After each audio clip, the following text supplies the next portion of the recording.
آج عوام کو جب یہ سب پتہ چل چکا ہے، جن ینگ جنریشن کو نہیں پتا تھا ان تک بھی یہ بات پہنچ چکی ہے، وہ سب غلط دیانیہ تھا، غلط طریقے سے ریپرزینٹ کیا گیا، پورٹریٹ کیا گیا. آج جب سب کے دلوں میں الطاف بھائی کی محبت پیدا ہو گئی ہے، سب نے الطاف بھائی کی بات کو اور ان کی جو 46 سال کی جدوجہد ہے اس کو تسلیم کر لیا ہے، تو ان بےغیرتوں کو مرچیں لگ رہی ہیں، اور ان بےغیرتوں کو مرچیں لگنا بنتی بھی ہیں. کیونکہ جو لوگ اربوں ڈالر خرچ کر کے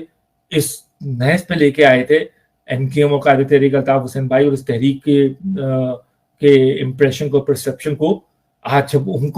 ان کی یہ سب چیزیں زائل ہو رہی ہیں، ختم ہو رہی ہیں، تو مرچیں تو لگنا بنتی ہیں. ابھی اور مزید انشاءاللہ باقی ساتھی بھی اور پوائنٹس پہ ڈسکس کر کے اور مزید مرچیں لگائیں گے. لیکن یہ بات اپنی جگہ بالکل ٹھیک ہے، اور عوام مانتے ہیں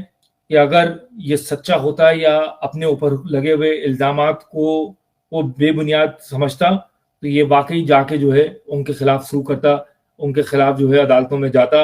اور بات کرتا. لیکن آج نہ پاکستان کی میڈیا اس کے اوپر ہونے والے کورٹ مارشل پہ کوئی بات کرتی ہے، نہ یہ خود اس حوالے سے کوئی اسٹیپ لیتا ہے، نہ ہی پاکستان کی فوج اور آئی ایس آئی ایک بیانیہ دینے کے بعد خاموشی اختیار کرتی ہے، خاموشی اختیار کرے بیٹھی ہوئی ہے. یہ اس چیز کا مطلب ہے، یہ اس چیز کا گٹھ جوڑ ہے کہ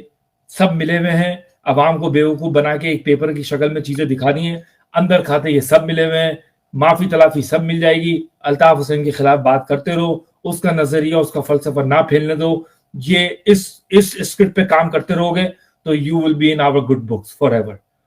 یہ ہے بیسیکلی رول آف تھم. اور یہ صرف حیدر میزی جیسے بےغیرت اور کتے کے بچوں کے لیے نہیں، بلکہ سب کے لیے جو جن کو بھی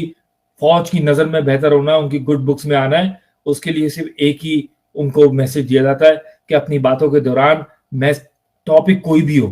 ٹاپک کوئی بھی چل رہا ہو، کسی بھی وقت آ کے جو ہے وہ تمہیں الطاف حسین کے خلاف بات کرنی ہے. تمہاری ویورشپ بھی بڑھا دیں گے ہم، تمہارے پیسے بھی بڑھ جائیں گے، تمہاری جو ہے وہ معافی تلافی بھی ہو جائے گی. اس عمل پہ، جو اس اسکرپٹ پہ جو ہے وہ کام کرتے رہو، یو ول بی گڈ. یہ عوام کو اب اس چیز کا پتہ چل گیا ہے.